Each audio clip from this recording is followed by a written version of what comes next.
Hey there! We are playing a little bit Zombie here. This game just recently came out on Xbox One. I don't know if it came out on Xbox 360, but definitely on Xbox One and maybe PlayStation 4, and it's only $20. And I heard a lot of good stuff about this game when it was called Zombie U, and it was only able to be U players, but people were just raving about it. So when I saw that this was available on the Xbox, I'm like, oh my god, I gotta check it out, especially for $20. I mean, you can't, take say no to a game that's only $20 and had good reviews.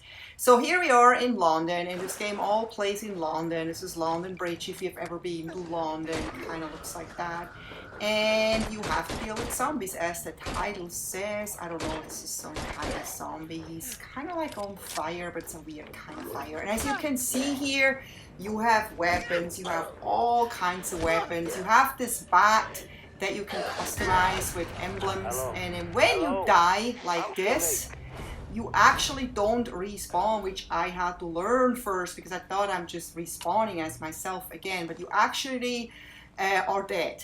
And the guy that constantly talks to you, he sends in another survivor, and this survivor then can go and find the person that died before you. Like this guy used to be the survivor just before, and the guy and has a backpack full of goodies, and of course you want to get those goodies back because you don't want to, whenever you start as a new survivor, you have like a pistol, a bat, and one other thing, but you're actually pretty poorly equipped. So you want to always go right away and find the survivor that died before you, and you can see on the map where exactly that survivor died before you. And this is the map. This map starts out very small, and then it gets bigger and bigger and bigger as you discover more places throughout London, and you can see the connections between those maps, sewers, Buckingham Palace, the safe house, wherever. And when it's blue, when it has a blue color, it means that that's the map you're actually currently in. So here you are inside Buckingham Palace, and isn't it pretty? Some people are saying the graphics are not that great in this game, but I have to actually disagree. And I'm not playing this on a PC or anything. I mean, the graphics are fantastic in this game. I love them. I mean, maybe not fantastic, but they're great. I mean, I didn't have anything to complain about it. And here we have a puker, as most people are very familiar with zombie games. And look at that, the body. And those pukers can kill you pretty fast, as you know from other zombie games. But fortunately, if you are careful and you always get the backpack from the previous survivor, you're not going to lose your weapons, and you have really good weapons. But the bat is usually your most trusty weapon because it's fast, it's handy. You may have 3-4 zombies coming at you. You have a pistol. You don't realize that you only have 4 bullets, but you have like 5 zombies. And sometimes, as you can see here, it takes more than just 1 headshot to take them down. So when I don't have just to deal with 1 zombie, I usually, and I'm not so sure how many weapons or bullets I have, or I just don't have time to check because they're like really close to me. I usually grab my bat, and if you are in a small, in a doorway or in an alley, it's very easy to just take them down one by one. But it sure is fun to take them down with headshots like so. I have to actually say that I played half of this game without ever using my pistol or any gun. I basically just used my bat, and at one point I had a shovel, which is a little stronger than the bat. And I lost that because that was at the beginning. I didn't know that when you die, that you not respawning as you, and that you actually can go back to the previous survivor and grab his backpack and get everything back. So I basically didn't know that, so I lost all my guns and the shovel and health packs and whatever I had collected. So the most, if you try to play this game, if you're interested in this game after watching this video, I'm just telling you, make sure that you always go right back to the survivor that died before you and get all his stash back, so you never lose anything and you don't have to start from scratch again. I mean, there's a lot of guns. I wouldn't say a lot, but there's there's a lot of ammo, and there are guns and stuff that you find throughout the game, and you know, more guns and SMGs and all kinds of different guns. There's a shotgun, there's a crossbow, which I haven't even found yet.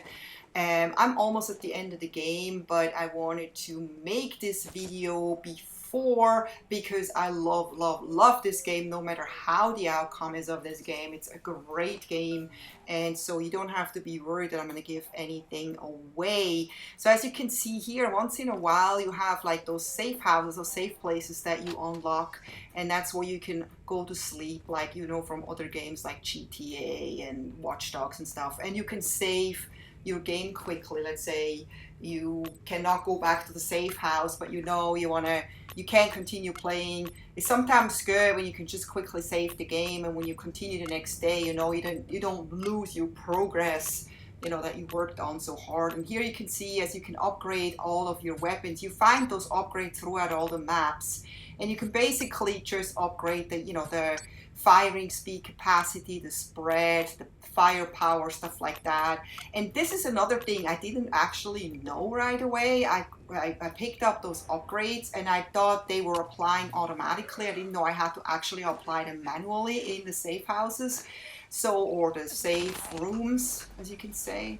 Oh, this guy, see, some of those guys take a lot more to take down. Let's say, so the guns are not always so good. As you can see, you sometimes think, oh, you know, I have a gun, I'm just gonna run and gun my way through, but the guns have just a limited amount of bullets, and as you can see, some of those zombies take so many bullets to take down, even if you headshot them. And if you are really low on ammo and you think you may want to save that ammo maybe for a puker or somebody that you need to take, that you can't take out with the bat, you know, I would say, you know, use the bat, because as I said, you can play probably the whole game just with the bat. You probably don't even need the guns. I think the only reason the guns are in this game is because it's fun. You know, every gamer, almost every gamer loves to, you know, use guns in games because it's so satisfying. And, you know, this is a minefield. There's stuff like that, you know, where you have mines that you have to avoid, and you think at first maybe you can just pick them up, because mines is another thing that's cool. It's one of your gadgets. You can have Molotov cocktails. At one point I found a grenade. I haven't used that yet. Molotov cocktails are always good against zombies. And mines are really good. And there's an iffy situation in the middle of a game that I don't want to give away, where you need those things and you are just desperate for those things.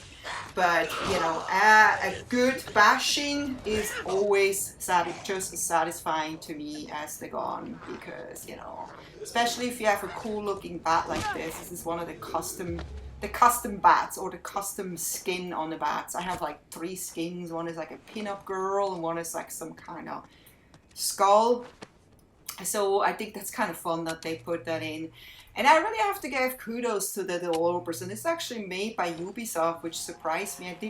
This doesn't have a Ubisoft feeling to me at all.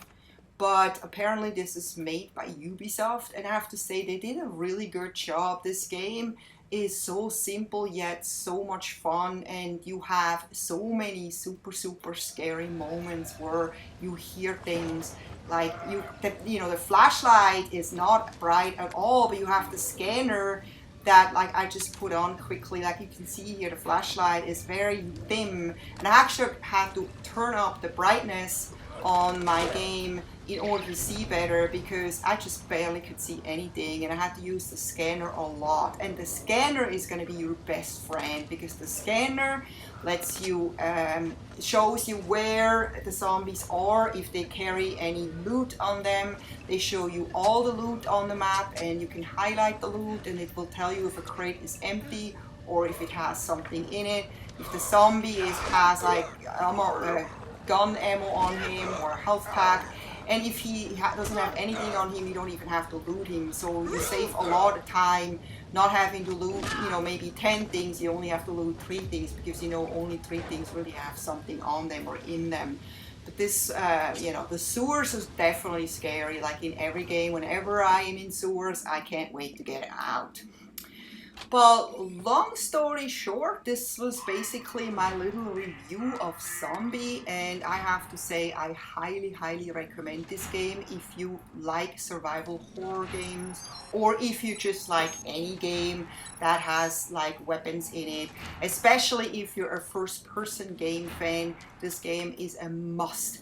You know, unless you're easily scared, go get this game. You'll have a lot of fun. It's hours and hours and hours of fun.